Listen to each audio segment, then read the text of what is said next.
Let me start my recording. We've got Miss Smith's class joining us, just a few of y'all. Just so I'm going to go ahead and record this session, which I think I am doing, yes. And I will share my screen. And today we're going to go over the chapter resources. So hopefully you have already gotten a start on your reading, and we're here to have a discussion. So let me go ahead and start my slideshow from current slide.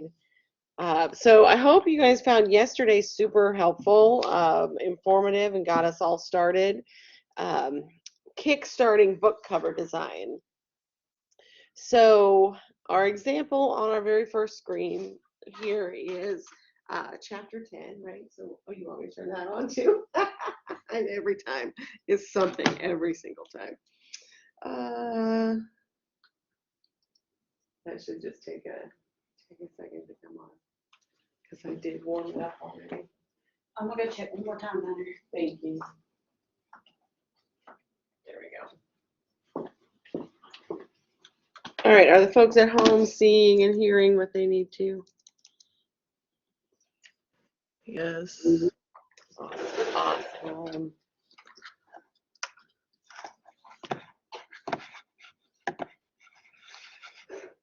I'm still having mouse issues.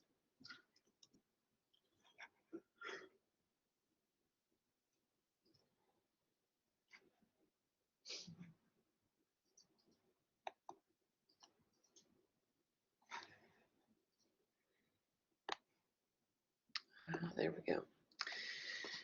All right, so we're starting on book cover design, and as we talked about yesterday, your assignment will be to design a book cover, dust cover, right? So that's going to be, as the examples we looked at, it'll be front, spine, back, inside flaps, right? And then I happened to come across this book as well, so we purposely did a hardcover book with a dust cover for your assignment, so you can get used to that, designing all of those elements.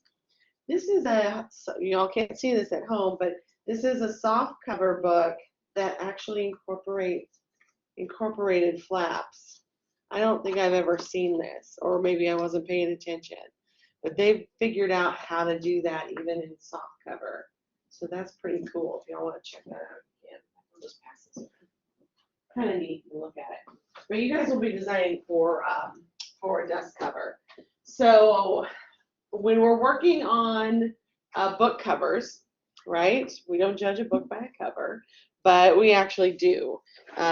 Sometimes we're going looking for content, but the graphics are what pull us in to the book itself, right? It's got to speak to us for us to pick it up off the shelf. So we've got some examples here. You've also got some in the module you can take a look at.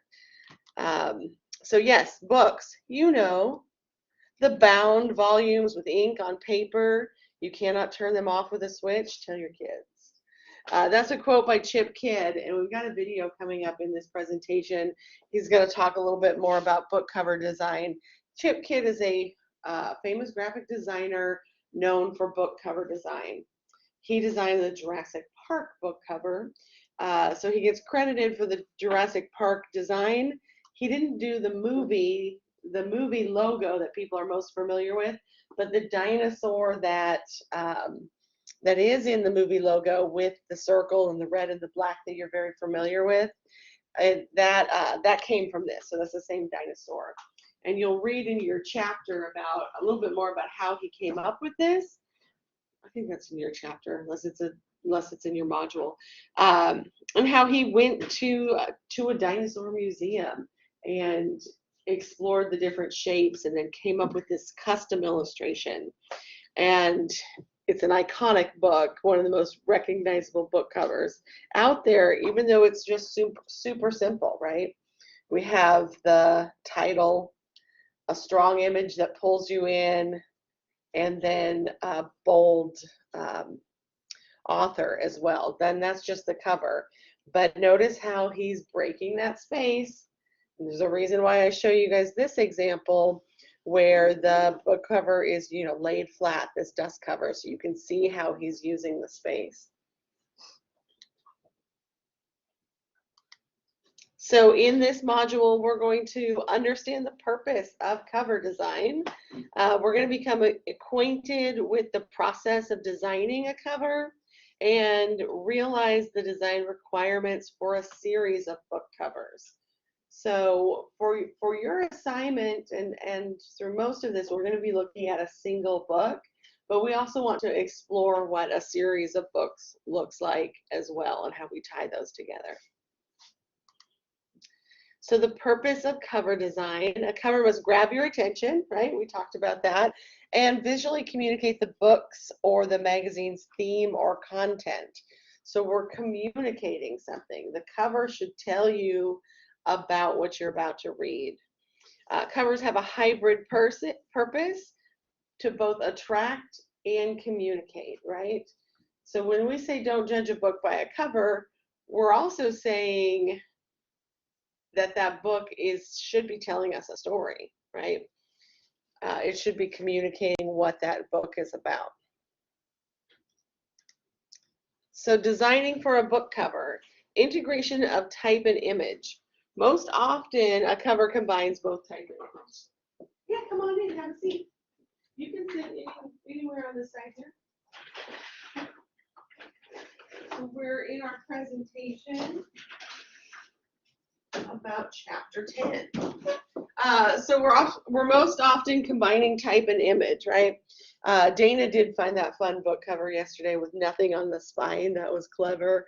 But most of the time you're combining images that draw your attention and then type that communicates what the title and author is. So to convey the design concept, type and image can possess similar characteristics in voice. So they can be similar, or they can contrast one another. For example, pattern versus solid, computer generated type versus hand scrawled illustration. So that would be contrasting. You're going to have something strong and computer driven type, and combine that with some sort of illustration. Or it can be neutral, contextualizing the image or type. So we'll take a look at what some of this stuff means. So integration of type and image, 4 basic schemes. So we have type driven. We saw some examples of that yesterday, right? Where the main part of the design was type driven. Oops, I skipped one, didn't I? All type. So we have all type. The title and author's name may be enough to attract the readers and promote the book. So that's all type. Did anyone have an example of that yesterday? Tom Quincy and the Absent books. It's like their name goes in big letters and the title at the bottom in big letters. So I think that one was type driven because you did have an illustration in there, right? One of them had both of them had the illustration on, but I have to say the Tom Clancy one was more just Tom Clancy in big letters. Sure. So I think those examples are probably type driven when the title of the book or author's name is the predominant visual graphic element, and we expect the viewer to be attracted by the title's meaning or the author's reputation. 100% that's what that one was. There are some that are just all type. Did anyone have an example of that?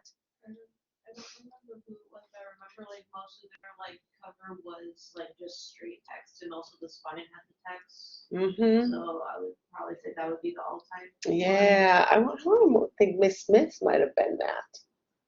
Yeah, I think so, because I mean, the book that she had, the murder, the art about murder, it was just strictly the title on the spine. So. I think it might have been. All right, so keep these things in mind. All type versus type driven, right? So it can be just type or type driven, where it's primarily the type that's doing the talking, but you've got some other things going on in the background. Then you have image driven. The image is the predominant graphic element on the cover, the one doing most of the work to attract the viewer. So who had an example of that, do you think? I think the one I had yesterday, the book called The War, where the image kind of wrapped around the entirety of the dust jacket. And you saw sort of the grungy geometric lettering sort of sprayed onto it.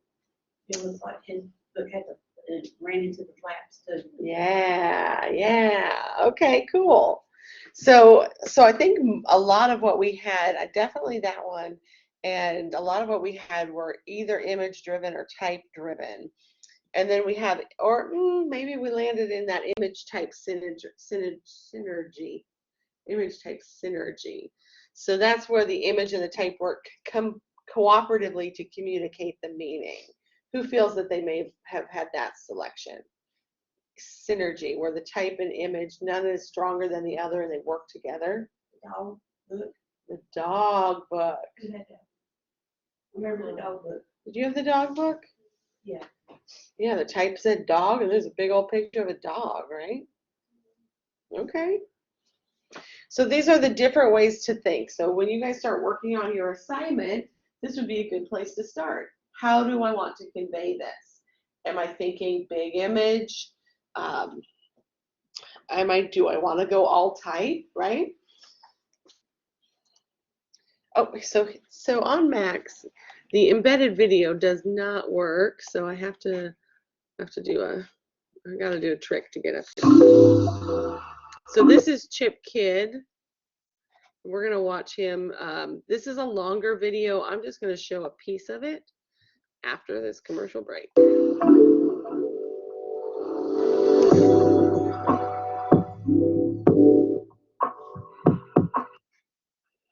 I had absolutely no idea what I was about to become part of, and I was incredibly lucky. Soon it had occurred to me what my job was. My job was to ask this question, because that is what Knopf is. What's that? It's not displaying projector. Oh, thank you for that.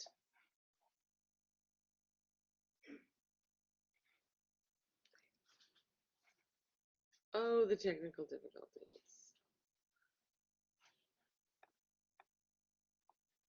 So I've got 206. Hang on.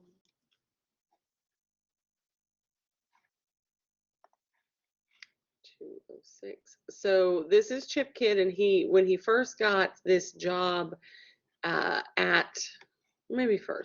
early in his career, when he started as a graphic designer for book covers, and he's telling a story starting from that. Now, I was stupid, Oh.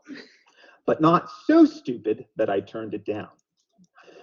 I had absolutely no idea what I was about to become part of, and I was incredibly lucky.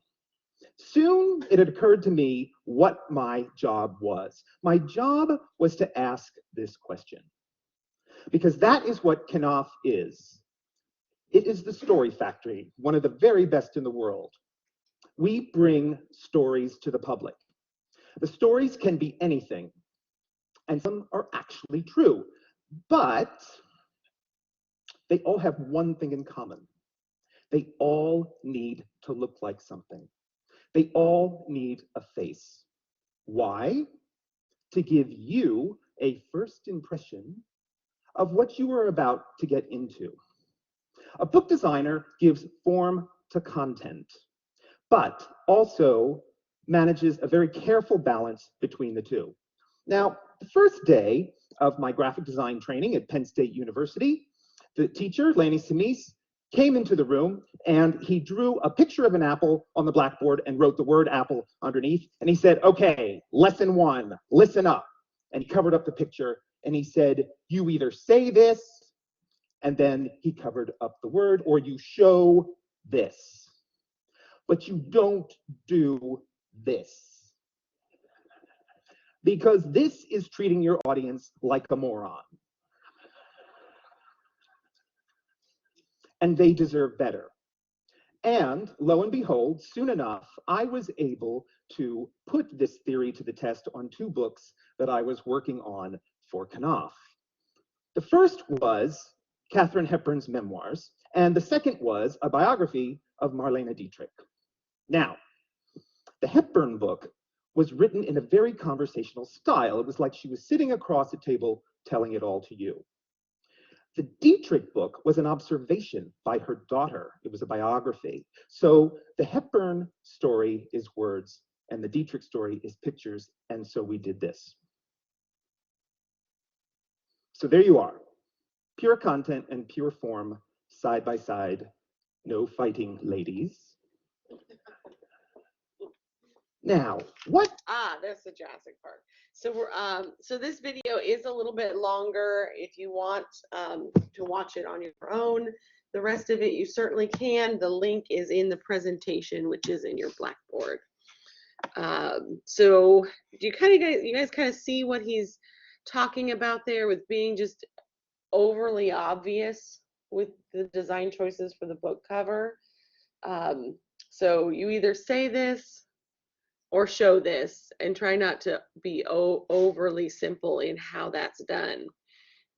So with the apple example, and that can be tricky. I guess the idea is to not be too obvious, right? Not be overly simple.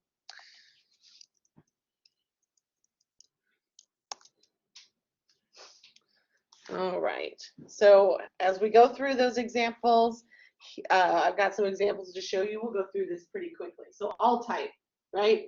That's a book cover design, and it's just the cover. It's not showing the whole piece, but that's all type, right? And in this example, we can see Kennedy for sale by owner. So they've taken the idea of like a want ad or a classified ad in the newspaper, if you all remember those, and put them and use that style for the cover of the design. So it's communicating human organs, transplantation, and the market. All right, that's a weird book, but we can see that they're playing on that newspaper ad look for the cover. Then we have type driven. So this is mostly about the type, but there is some graphic elements happening in the background, right? Reasons to stay alive. And this cover looks, when you look at this cover, what does it say to you? What kind of feeling does it give you? Sort of hopeful, lofty and hopeful. Yeah, hopeful. So the image is doing some work there, even though it's mostly about the type. And the tagline on there is, brings a difficult and sensitive subject out of the darkness and into the light. So notice how the words and images are working together. Type driven. Image driven. So we definitely have type on here, but the image is what's doing the work. And these are examples out of your book. I'm sure they go into a little bit more detail. But here the illustration was drawn in Illustrator, then made into a 4-part stencil. The stencil pieces were spray painted on the poster board and assembled in Photoshop for the final design. That's pretty cool, right? Blending our digital world with some crafty artistic stuff to get something pretty cool looking.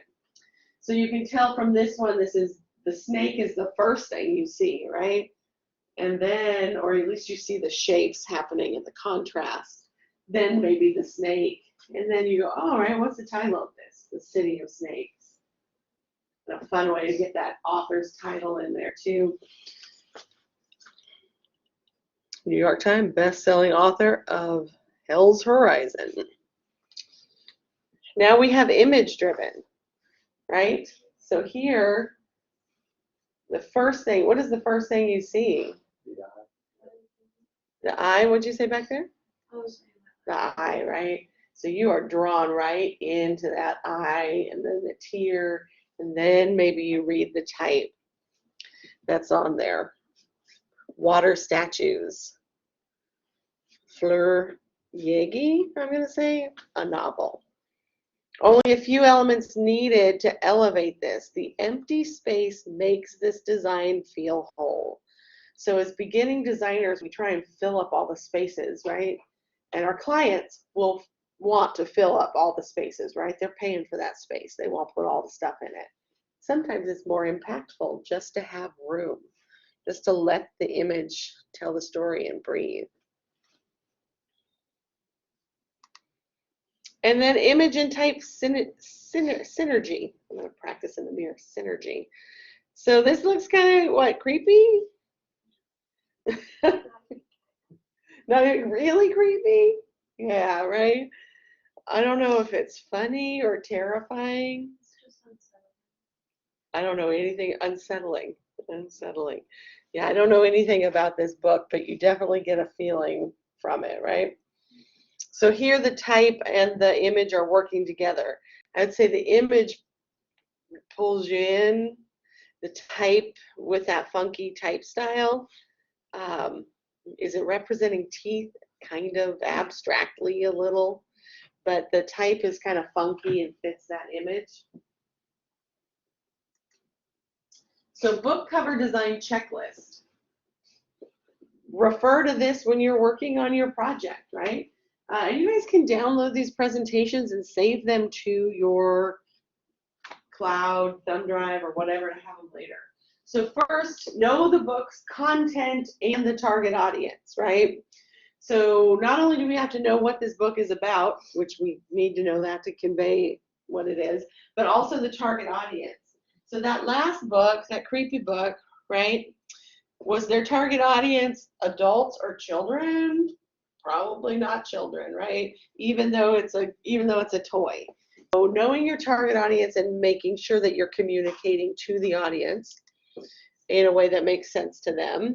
You're going to create visual interest and attract people's attention, right? Arrange title, author's name, and image in a clear visual hierarchy. So we talk a lot about hierarchy. It matters in book cover design as well. Even though we have so few elements, you still want to think about hierarchy. What are people seeing first, second, and third? Number 4, type and image work cooperatively to communicate your concept.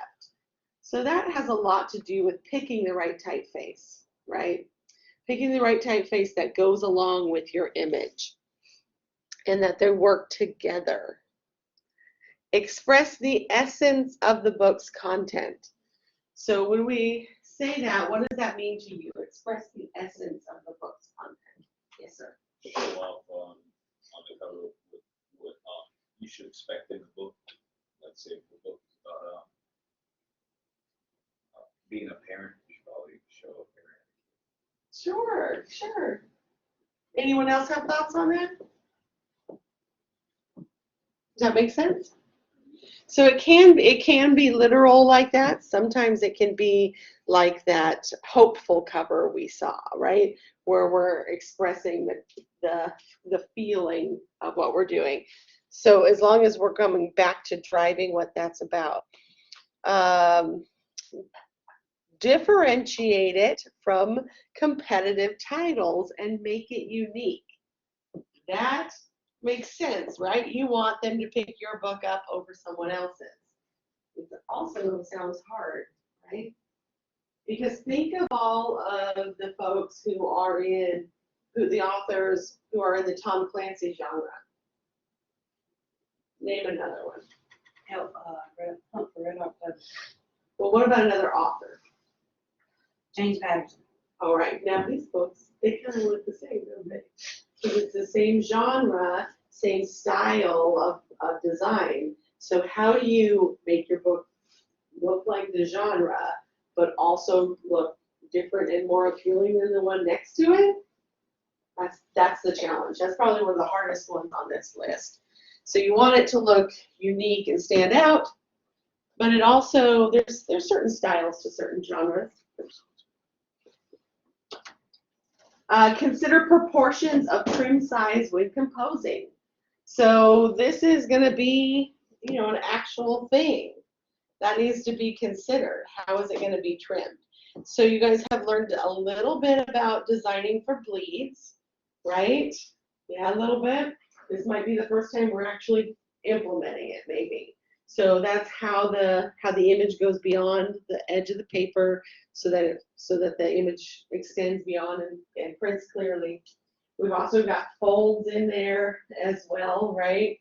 So consider proportions of trim size when composing. That's all about the technical part, getting it right, making sure it all folds together the way that it should. Design the spine for graphic impact and readability, right? So that's all about the spine. We talked a lot about that yesterday. That's the first thing you're going to see in most cases. Even if you were to go to Barnes & Noble, most of the books are on the shelf. It's the spine that draws you in first. And when we were talking about the good designs, we were hearing bold. Wait, I got my notes here. The things we were talking about were bold, colorful, red, gray, black shapes on the spine, like bold, colorful shapes. Some had little pictures, big, bold font, big and bright, font effects like bevel and emboss, colors, white on a dark background. So those are all the things that kind of came up in our conversation yesterday. And then, let's see, treat the back cover and spine as part of the whole design, right? So it's not just about the cover, it's the whole thing, because you pick it up off the spine, you look at the front, you turn it over, right? That's like 30 seconds. It's all considered as one. So here we get into composing a cover, the process. Now your book will go into how this happens, but in this example here, they didn't just have so here's our finished design, the Hell's pointer, yeah. So here's our finished design with Hell's Horizon, and it looks like they may have just gone out and taken a photograph, but you can see from this that this was actually a concept they came up with. They had a photograph to start from of a city, but then they kind of drew out what they wanted and photoshopped this is how they pulled it together. So I imagine they took photographs and created a composition. The actual photo didn't exist this way. So thinking ahead on those things. Composing a cover continues with positive and negative shape relationships. So going back to our graphic design 1 course, that figure ground relationship, really important in book cover design. Here we can see when we place the leaves on the page, they create a shape, right? On the sides of angels is our title here. And we have a foreground and a ground relationship with the different shapes. So you can start to see a shape forming in between those leaves, and our eye is drawn right down to the title. Symmetrical structures. So here's just some real basic geometric concepts for cover design. You could take this and look at it and see how you might be able to implement. Welcome. So anywhere in this back 2 rows are probably good. So these are some basic shapes. You could take a look at this when you're thinking of your concept, and you can see how you might be able to implement these. So you can see in the first one, we're going very symmetrical. We just came out of symmetry versus asymmetry. So all of these are very symmetrical, but what we see here, this image here is pointing down towards something, title or author, right?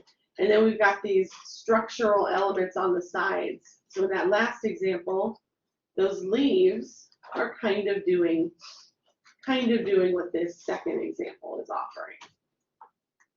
And then this one's not too different from the first, but you can see this shape is pointing down. So these could be images, these could be people's faces, they could be trees, they could be whatever your subject is about. And then this one where we're using those side elements as well. And all of it's kind of pointing down to that information that folks read. So think about eye direction and structure. So here's some examples. Approximate symmetry. This one's pretty cool. It kind of reminds me of the Poe book from yesterday. Who had the Poe book? Yeah, that was maybe my favorite of the day because of the illustrations and the strong contrast and emphasis in the colors. So approximate symmetry, right? Everything's kind of pointing its way down. You've got detailed text here at the bottom. But we have a definite hierarchy. What's the first thing we see when we look at this? I'm seeing the author's name. The author's name, right? I kind of first see the color. Like I don't even understand what I'm looking at because it's busy. And then, what's that? Personally, I'm seeing sort of the, I guess, outlining with all the different characters. Like it starts with the face, and then I start to look down immediately at the images at the bottom. Yeah, the framing, right? The framing. I also love like what they do with the beard to like kind of like pointing down directly to the author's name and then down to the title to kind of have your eyes travel down. Yes, yes. So major focal point versus multiple focal points. I think the image kind of says it all here, right? Establishes emphasis in visual hierarchy with a main focal point, a dominant area, or a dominant graphic element. So these are different ways to approach it. Or establish a point of focus with subordinate focal points where one graphic element depends on and leads to another, right? So that's when we're moving around. We can achieve flow and rhythm through placement as well as through size and color relationships. So it's size matters in graphic design and for emphasis, but so does the visual weight as it relates to color as well. So in Tara's project for symmetry and asymmetry, remember how she had her font that was an outline? It was the biggest thing on the page. What did it say?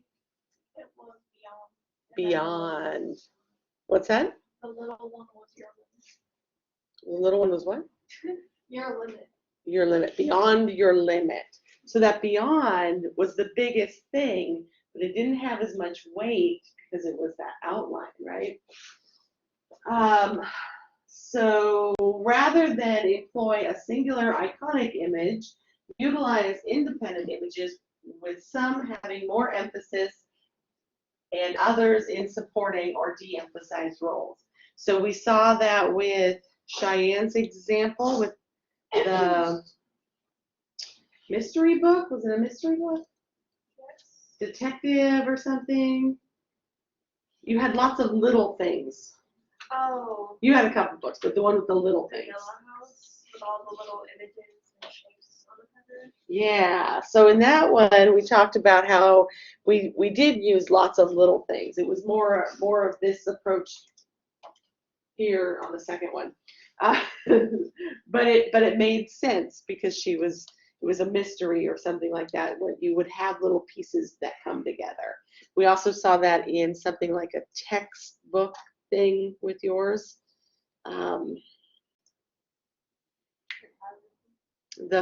Was it photography? Yeah. So think about which is going to work to convey the message you'll have when working on cover design. Corresponding movements. This is fun. So this is another book example from your book. Create alignment through corresponding arrangements of type, images, rules, or any graphic elements. So we've got a visual up on there as well. This helps you achieve harmony through corresponding movements and directions, ones that repeat. So we can see here, what are we seeing repeating elements?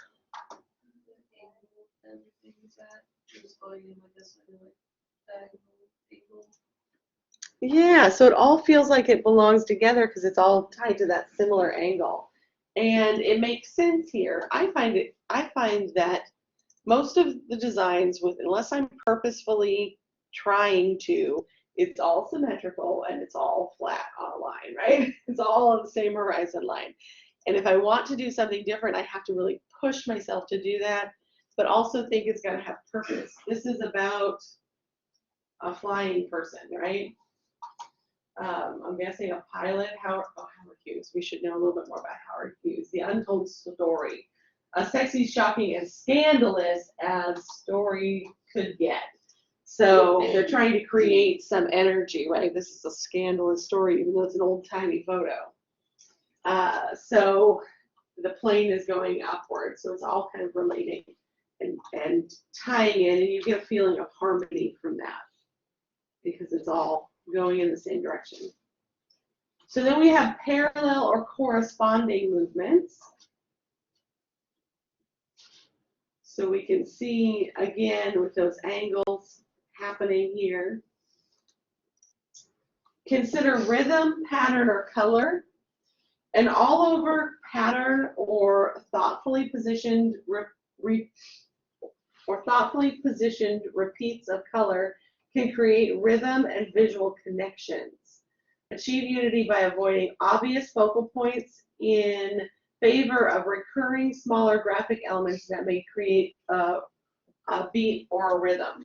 So going back to this, we're seeing some of that rhythm and repetition through the textures and the colors, right? When we talk about repetition, it doesn't mean literally a circle here and literally a circle there. It's small things like matching fonts, using similar line textures or values, right?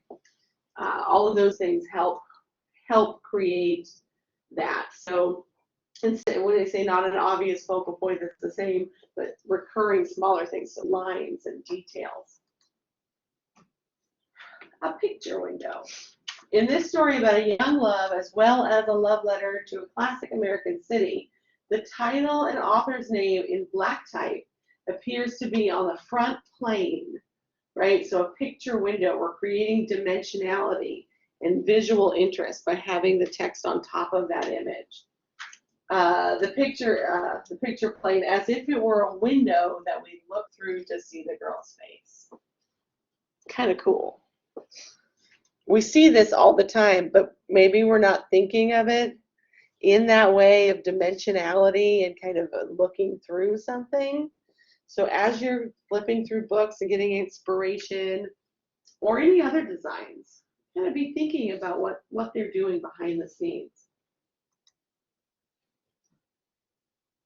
Oh, I have a funny joke in here. Simultaneity. So we're gonna let's see what that is. Simultaneity. There you go. Simultaneity. Because I get stuck. Simultaneity. Yeah. Type is positioned over an image. We read the type and see the image almost simultaneously. Simultaneity. Where one complements the other. So here is where they've really balanced the type and the image behind it. You guys get that feeling from this? Simultaneity, yeah, your vocabulary word for today. So yeah, the image is coming through strong, and so is the text. And we see white type, but we're actually kind of seeing beyond that type in its face. So that's a fun way. Balancing the shapes and visual hierarchy. The visual hierarchy is top down with the face made from unraveled cassette tape, balancing atop a video cassette label. Right, so we're balancing, in this case, we're balancing the text, which the text is handwritten. That's clever, right? I don't think that's a font. Somebody has done that. And that unraveled tape is creating a visual face from it, kind of funky. Flow. Part of your job as a designer is to orchestrate the composition, ensuring the direction of the viewer's gaze and smooth passage from one graphic element to the next. So what do you see when you first look at this? Pomegranate. Seeds scattered throughout. There's a lot going on in this one. We get a feel for it though, right? And then when do you see the bug? I'm not even sure if I noticed the bug before. So you want to make sure, what's fun with using photographs like this is to use that space that's in there, the empty space for type. We call that copy space when there's photos that really work well to allow you to put type in those areas. That's fun when you can make that happen. And sometimes you got to go in and Photoshop a couple seeds out, right? Use your tools and get those seeds out of the way. But these two seeds right here, 100% on purpose in between the type because they're drawing your eye in. All right, designing for the entire cover. Here's where it gets fun. This example I pulled, so you won't see this in the book. The next couple examples are examples that I pulled out. Somebody had a cover that looked a little bit like this yesterday. Yeah, right, you saw it right away. Is it the same book? No. No, but it's very much the same, right? You've got that colorful texture and then maybe white type on top of it. Yeah, I saw yours yesterday. I was like, I think that looks familiar to me. So here they don't have a lot going on the, well, they have a lot going on the back cover, but not text-wise, right? So this is a good example of how they have this fun artistic expression that's conveying some message, and then clean type. But also notice some of the type, because this is like an oil painting, some of that oil painting is going into the type a little bit, making it just a little bit more interesting. I don't know if you can see it. Can you guys see it happening there? Yeah, that makes it have dimension, right? If you're doing that purposefully.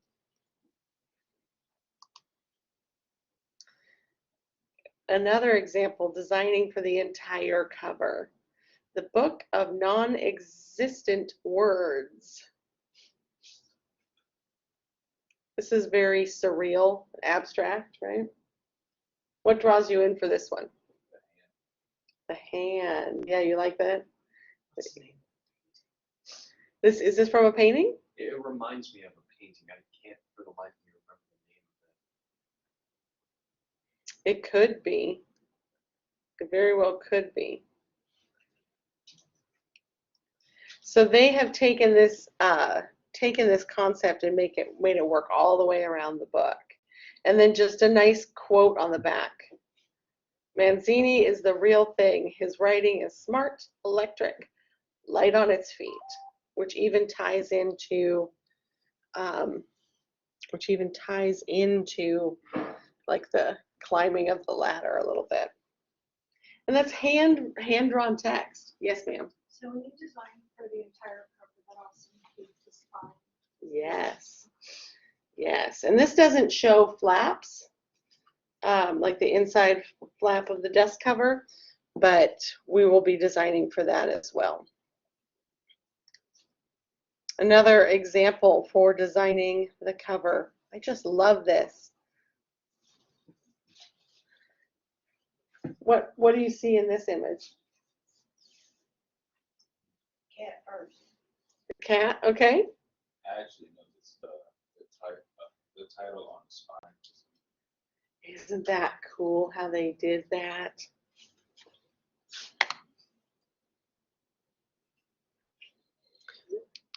So the cat who saved, that was Miss Smith. She was supposed to be back by now, but she's running late. So the cat who saved books. I mean, it just all comes together, right? The image, the text, the title. Those funky clouds are nice in the background, filling up that space. And then I just love how they've taken the spine, the actual physical spine of the book, and put the title on the book illustration. Like, that's just masterful, right? That's some next level stuff there.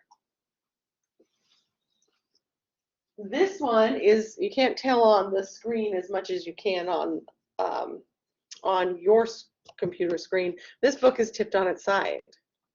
So it's fun and funky. It's very graphic, right? A good day for Vulture's essays from Shane Cashman. And we're only working with, what, 4 colors here? Yellow, pink, black, and white. Super simple graphic design here with fun, funky type. That mouth is just shouting out but that's a book that's open, this way. So think outside the box. Everything doesn't have to be. And that's what we're looking at here. That cover is sideways when you pull it off the shelf. So lots of different creative ways to look at it.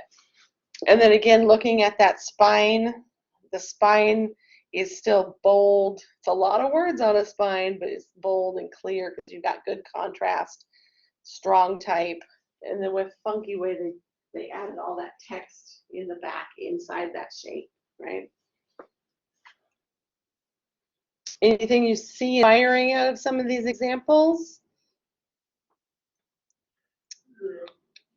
All right, so here is our last slide where we're looking at designing for a cover series.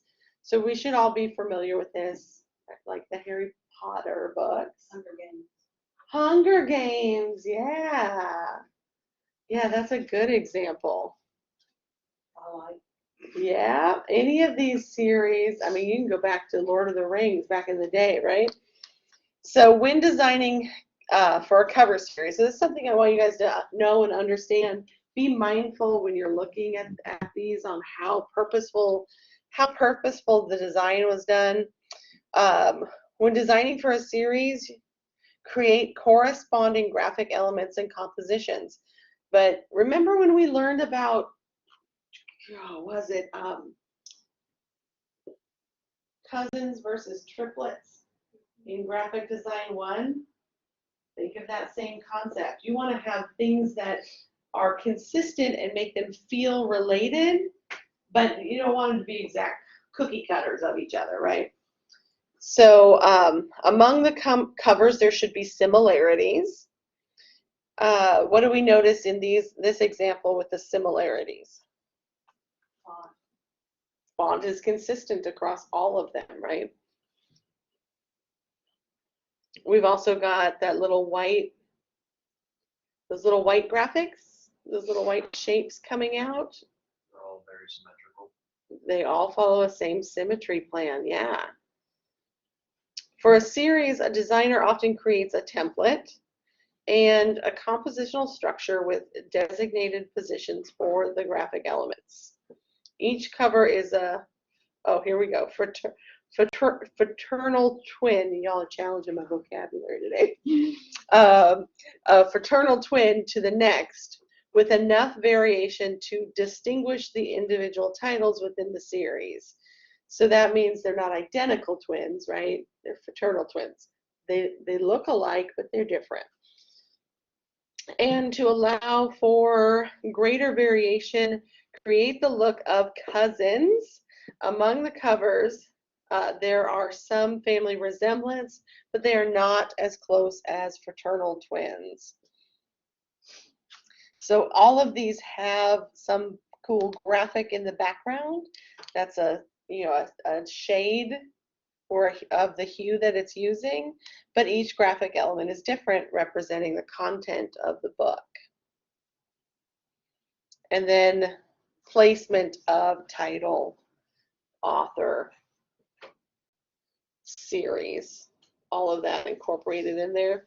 And if you'd like to learn more about book cover series design, there's a link here, and this presentation is in your Blackboard if you want to refer to it. I feel like sometimes our presentation is a little bit more straightforward to our book than our book for referencing. Like you gotta kind of flip through all those words in the book if you want to get back to something where this a little more straightforward, a little more visual.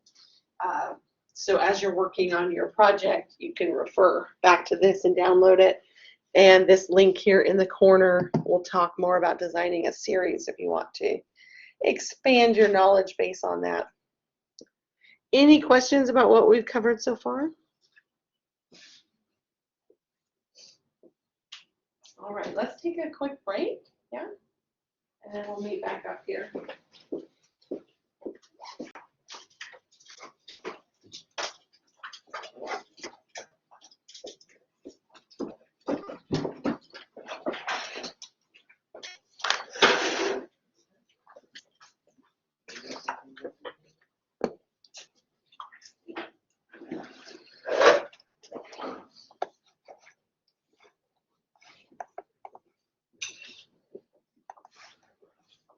So I'm gonna quit my recording.